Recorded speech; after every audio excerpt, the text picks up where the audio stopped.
দোকানে আসলাম, তো আমার মা অটোরিক্সাটা আমরা উপরে থাকি, নিচে আইয়া কইছে যে নিচে ধোয়া বেরিতেছে। তো আমি পিছনে গেলাম, যে অ্যাকচুয়ালি ভাড়াটিয়া এর ঘর থেকে ধোয়া বেরিতে আসলাম। তারপরে তো ফায়ার সার্ভিসে ফোন করছি, এরা আইসে, তখন অলরেডি আগুন অনেক বেড়ে গেছে। এটা কিসের দোকান? এরা ওই বাচ্চারা কাগজ কলম ওইগুলার রং তুলির দোকান। কি মনে হইতেছে, কি ধারণা, মানে কিভাবে লাগছে আগুনটা? কোনো দরজা তো বন্ধ, আমি সামনে, কেমনে কম আমরা আগুনের দেখে সেটা ভিতরে গেছি। কিরকম ক্ষয়ক্ষতি হয়েছে দেখছেন আনুমানিক? কিছু বোঝাতাম না, আমার পেছনে প্যাথোলজিও আসলো, এটার থেকে আমার প্যাথোলজিতেও গেছে, ওইটাও কিছু নাই।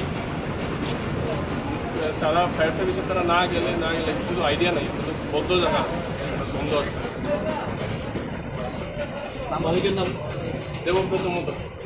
এই জায়গাটার নাম ধলেশ্বর জেলা ঘটনা হচ্ছে আমার কাছে কল আইসে আগরতলা ফায়ার সার্ভিস অফিস থেকে, এটা ফায়ার করেছি ধলেশ্বরে।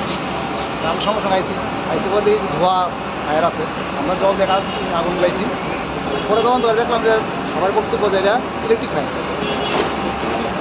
মানে ইলেকট্রিক শর্ট সার্কিট। কীরকম ক্ষয়ক্ষতি হয়েছে? এটা ওখানে তার থেকে তার লোক যোগাযোগ হইতেছে না, সব কিছু এরকম মনে হয় সেটা বলতে। কিসের দোকান আছে এটা কাগজ কলম বই খাতা এরকম আছে, একটা ছোট্ট একটা ফার্মেসি আছে সামনে। মালিকের নাম জানা গেছে? মালিকের নাম এই দোকানের ভিটের মালিকের নাম হচ্ছে শিপ্রাপনি। আর ভাড়াটিয়া যে থাকে রেন্টার যে রুমের নিচে মানে হচ্ছে প্রসেনজিৎ দাস। কয়টা ইঞ্জিন আছে আপনাদের? আমরা দুইটা আইসি, আগুন কি নিয়ন্ত্রিত? এখন